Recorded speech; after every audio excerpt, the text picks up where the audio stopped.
e até hoje é a régua que mede toda a literatura motivacional.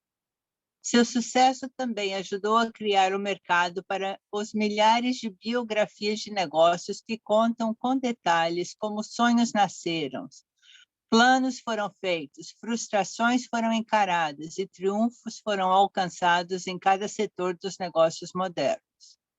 E você pode ler, ouvir ou ver os maiores empreendedores e os mais bem-sucedidos CEOs atuais confirmando com as próprias palavras a verdade básica por trás de cada um dos princípios que Napoleão Hill explica neste livro. Os produtos ou serviços que eles vendem podem ser diferentes, mas a história do seu sucesso é a mesma. Sonhos seguidos de fracassos, seguidos de lições aprendidas, depois sucesso. Para cada Henry Ford, Thomas Edison ou O. Henry, que Napoleão cita para comprovar um argumento, existe hoje um Steve Jobs, Dean Kamen ou Merle Haggard, provando que os argumentos de Hill ainda são válidos. Existe uma diferença entre querer uma coisa e estar pronto para recebê-la. Ninguém está pronto para alguma coisa até acreditar que pode tê-la. O estado mental deve ser de crença, não só de esperança ou vontade. A mente aberta é essencial para acreditar. Mentes fechadas não inspiram fé, coragem e crença. Lembre-se, não é necessário mais esforço para querer muito da vida, buscar abundância e prosperidade, do que para aceitar a infelicidade e pobreza. Um grande poeta afirmou corretamente essa verdade universal em seus versos. Barganhei com a vida por 1 centavo, e a vida não quis me pagar mais, por mais que eu implorasse à noite, quando contei meu ganho escasso. Porque a vida é um patrão justo, ela dá o que você pede, mas depois que você fixou o salário, tem que enfrentar a tarefa. Trabalhei por um salário baixo só para aprender, desanimado, que qualquer salário que tivesse pedido à vida, a vida teria pago de bom grado. O desejo é mais astuto que a mãe natureza. Como um clímax adequado para este capítulo, quero apresentar uma das pessoas mais incomuns que já conheci. Eu o vi pela primeira vez alguns minutos depois dele nascer. Ele veio ao mundo sem nenhum sinal físico de orelhas. Quando pressionado para emitir uma opinião, o médico concluiu que a criança poderia ser surda e muda para sempre. Eu contestei a opinião do médico. Tinha esse direito. Eu era o pai da criança. Também cheguei a uma decisão, mas expressei minha opinião silenciosamente, no sigilo do meu coração. Em minha mente, eu sabia que meu filho ia falar e ouvir. Como? Tinha certeza de que havia um jeito e sabia que o encontraria. Pensei nas palavras do imortal Emerson. Todo o curso das coisas vai nos ensinar a fé. Só precisamos obedecer. Existe orientação para cada um de nós, e, escutando com humildade, ouviremos a palavra certa. Palavra certa? Desejo. Mais do que qualquer coisa, desejei que meu filho não fosse surdo e incapaz de falar. E desse desejo nunca me afastei, nem por um segundo. O que eu poderia fazer em relação a isso? De algum jeito, encontraria um caminho para transplantar para a mente daquela criança meu desejo por maneiras de transmitir som para seu cérebro sem ajuda de orelhas. Assim que a criança crescesse o suficiente para cooperar, eu encheria sua mente tão completamente com um desejo ardente de ouvir que a natureza traduziria esse desejo em realidade física por métodos próprios. Tudo isso aconteceu dentro da minha cabeça, mas não contei para ninguém. Todos os dias renovava o juramento que tinha feito a mim mesmo, o dia que meu filho não seria surdo. Quando ele ficou mais velho e começou a notar as coisas à sua volta, observamos que tinha um pequeno grau de audição. Quando chegou a idade em que as crianças normalmente começam a falar, ele não fez tentativa nenhuma, mas podíamos perceber por suas atitudes que ele ouvia ligeiramente certos sons. E isso era tudo que eu precisava saber. Estava convencido de que, se ele podia ouvir, mesmo que ligeiramente, podia desenvolver uma capacidade auditiva ainda maior. Então aconteceu uma coisa que me deu esperança, algo que veio de uma fonte inteiramente inesperada. Compramos um fonógrafo. Quando a criança ouviu a música pela primeira vez, entrou em êxtase. Ele se aproximou prontamente da máquina. Em uma ocasião, tocou o disco por quase 2 horas, parado na frente do fonógrafo, com os dentes comprimindo a beira da caixa. O significado disso só ficou claro para nós anos mais tarde. Na época, nunca tínhamos ouvido falar no princípio de condução óssea do som. Pouco depois dele ter se apropriado do fonógrafo, descobri que ele podia me ouvir claramente quando eu falava com os lábios tocando seu osso mastoide na base do crânio. Determinado de que ele podia ouvir o som de minha voz, comecei imediatamente a transferir para sua mente o desejo de ouvir e falar. Quando descobri que meu filho gostava de ouvir histórias antes de dormir, comecei a criar histórias destinadas a desenvolver nele a autoconfiança, a imaginação e um forte desejo de ouvir. Hoje, um enredo em particular que eu enfatizava muitas vezes. Havia um enredo particular que eu enfatizava muitas vezes. Cada vez que o contava, dava a ele uma nova e dramática coloração. Essas histórias eram criadas para plantar em sua mente o pensamento de que sua aflição não era uma deficiência, mas um bem de grande valor. Como resultado de meus estudos e de minha experiência pessoal, eu acreditava firmemente que toda diversidade traz com ela a semente de uma vantagem equivalente. Porém, apesar das minhas crenças, devo confessar que não tinha a menor ideia de como essa incapacidade poderia se tornar um bem. Ele ganhou um novo mundo com 6 centavos. Analisando agora essa experiência, consigo ver que a fé de meu filho em mim teve muito a ver com os resultados surpreendentes. Ele não questionava nada do que eu dizia. Vendia a ideia de que ele tinha uma vantagem distinta sobre o irmão mais velho e de que essa vantagem se refletiria de muitos jeitos. Por exemplo, os professores na escola notariam que ele não tinha orelhas e, por causa disso, dariam a ele atenção especial e o tratariam com bondade extraordinária. E sempre trataram.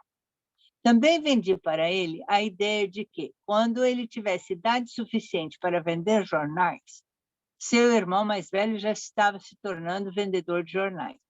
Teria uma grande vantagem sobre o irmão. Meu raciocínio era que as pessoas pagariam mais por suas mercadorias porque veriam que ele era um garoto brilhante e esforçado, apesar de não ter orelhas.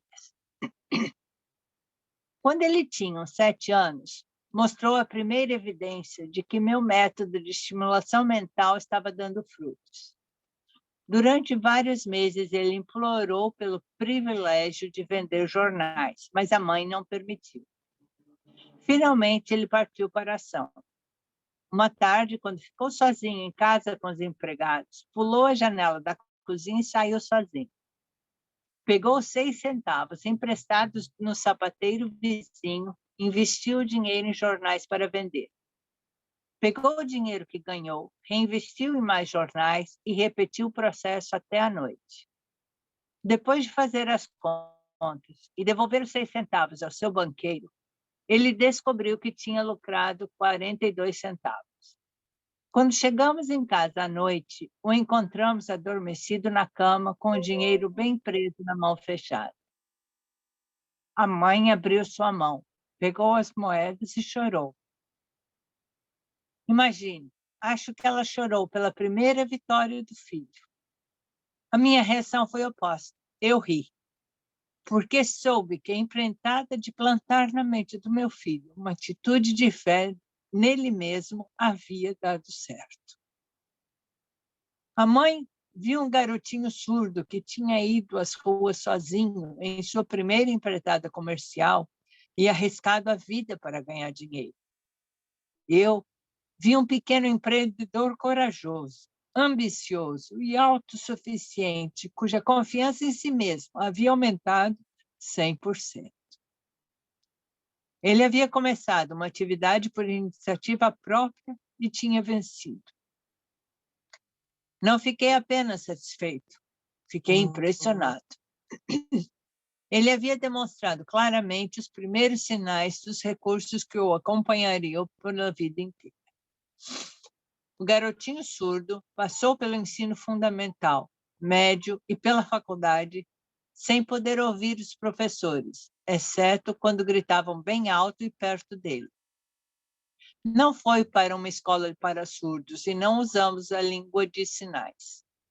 Estávamos determinados, ele viveria como qualquer garoto que o via e falava. Sustentamos essa decisão, embora ela nos tenha custado muitas discussões acaloradas com representantes da escola. Quando estava no ensino médio, ele experimentou um aparelho auditivo, que não teve valor nenhum no seu caso.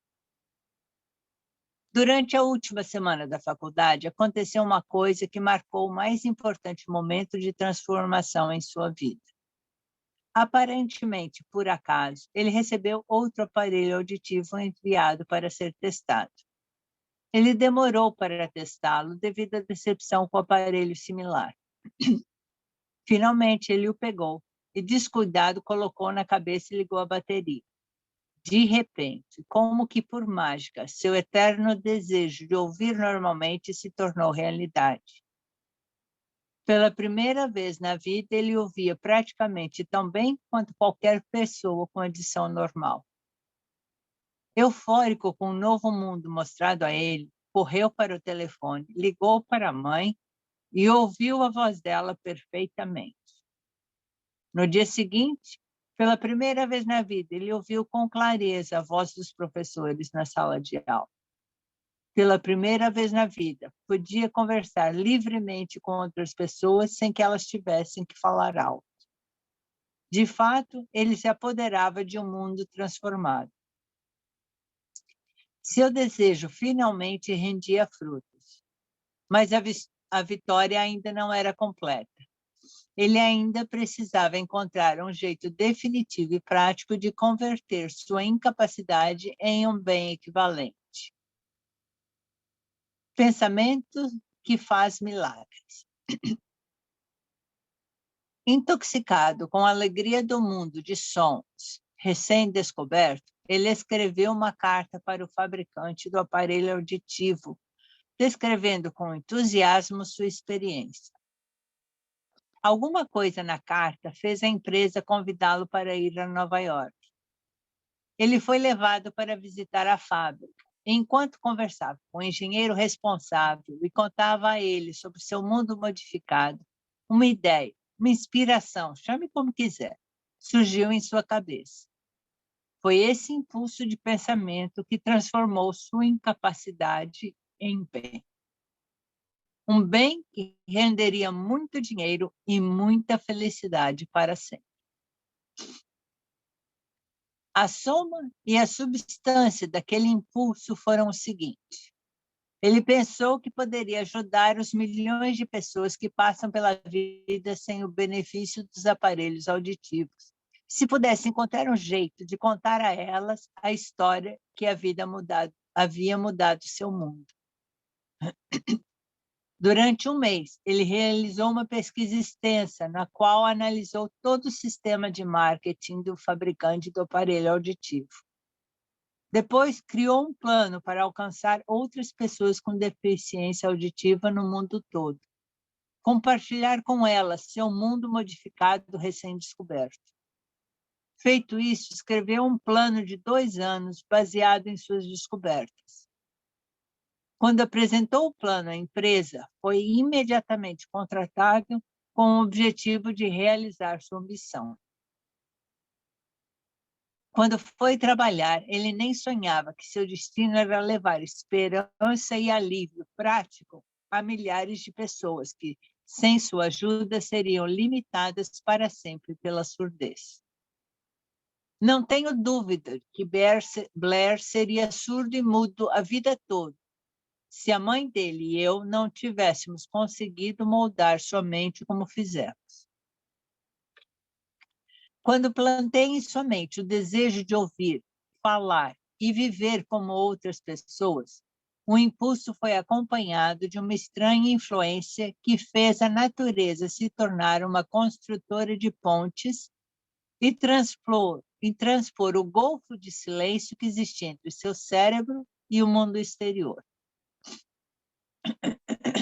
Realmente, um desejo ardente tem meios tortuosos de se transmutar em seu equivalente físico. Blair desejou audição normal. Agora ele a tem. Ele nasceu com o quadro que, naquele tempo, poderia ser facilmente mandado uma pessoa com desejo menos definido para a rua, com um monte de lápis e uma canequinha.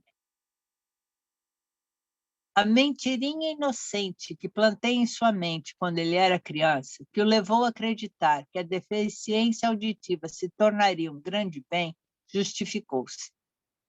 Estou convencido de que não há nada, certo ou errado, que a crença, que o desejo ardente não possa concretizar. Essas qualidades são gratuitas para todo mundo.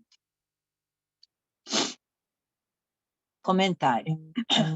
Quando Napoleão Hill estava terminando este capítulo sobre o desejo, foi noticiada a morte da famosa cantora de ópera Madame Schumann-Heink. Um trecho do seu obituário foi considerado por Hill tão apropriado ao assunto deste capítulo que ele se sentiu compelido a comentar como segue. Um parágrafo curto no artigo de jornal sobre a famosa cantora de ópera Madame Schumann-Heink dá uma dica de sucesso estupendo dessa mulher incomum. Cito o parágrafo porque a dica que ele contém não é nada mais que o desejo. No começo de sua carreira, Madame Schumann-Heink visitou o diretor da ópera da corte de Viena para que ele testasse sua voz, mas ele não a testou. Depois de uma olhada na menina desajeitada e mal vestida, ele indagou de um modo não muito gentil. Com essa cara e sem nenhuma personalidade, como você pode esperar algum sucesso na ópera? Minha boa criança, desista da ideia. Compre uma máquina de costura e vá trabalhar. Você nunca poderá ser cantora. Nunca é muito tempo. O diretor da ópera de corte de Viena podia saber muito sobre a técnica de cantar, mas sabia pouco sobre o poder do desejo que assume a proporção de uma obsessão. Se soubesse mais sobre esse poder, ele não teria cometido o erro de condenar um gênio sem dar a ele uma oportunidade. Comentário. Embora poucos leitores dessa edição conheçam Madame Schumann-Heink, todo leitor conhece meia dúzia de histórias semelhantes. Ela é válida para cada geração e cada tipo de música. Em algum momento, até os maiores astros foram fracassos. Em algum momento, alguém disse a eles que não eram bons o bastante. Mas para cada uma dessas vezes que eles fracassaram, o desejo era maior que o fracasso. É por isso que você conhece suas histórias. E também é por isso que você nunca ouviu nada sobre milhares de outros artistas que também ouviram alguém dizer que eles não são bons. Esses dos quais você nunca ouviu falar são aqueles cujo desejo não era grande o bastante. São os que acreditavam que o fracasso era a derrota. Vários anos atrás, um dos meus sócios adoeceu. Ele piorou com o passar do tempo e, por fim, foi levado ao hospital para fazer uma cirurgia. O médico me avisou que havia pouca ou nenhuma chance de eu ver meu sócio vivo novamente. Mas essa era a opinião do médico. Não era a opinião do paciente. Pouco antes de ser levado na maca, ele cochichou para mim. Não se preocupe, chefe, sairei daqui em poucos dias. A enfermeira olhou para mim com cara de piedade, mas o paciente ficou bem. Depois que tudo acabou, o médico disse: nada além do desejo de viver o salvou. Ele não teria sobrevivido se não tivesse se recusado a aceitar a possibilidade da morte. Comentário. Nos anos de 1980, o fenômeno sobre o qual Napoleão Hill escreveu no parágrafo anterior passou a ser aceito por um segmento cada vez maior da população. Entre os adeptos, havia muitos médicos que incorporaram o conceito sobre o termo conexão mente-corpo. E na virada do século XXI, a crença de que a mente pode manifestar mudanças físicas no corpo se tornou parte da prática médica comum. No capítulo 5, Autossugestão, você vai encontrar mais comentários sobre os aspectos médicos de ter um desejo ardente. Eu acredito no poder do desejo respaldado pela fé em si, porque vi esse poder alcançar gente de um começo muito baixos a lugares de poder e riqueza. Eu ouvi privar sepulturas de suas vítimas. Ouvi servir de meio para qual as pessoas deram a volta por cima depois de uma centena de diferentes derrotas. E o vi dar a meu filho uma vida normal, feliz e bem-sucedida, apesar de a natureza tê-lo trazido ao mundo sem orelhas. Como você pode comandar e usar o poder do desejo? A primeira parte da resposta é a técnica no começo deste capítulo. Você vai aprender mais no próximo capítulo deste livro e nos seguintes. Por intermédio de algum estranho e poderoso princípio, a natureza embrulha no impulso de um forte desejo aquela coisa que não reconhece a palavra impossível e não aceita a realidade do fracasso.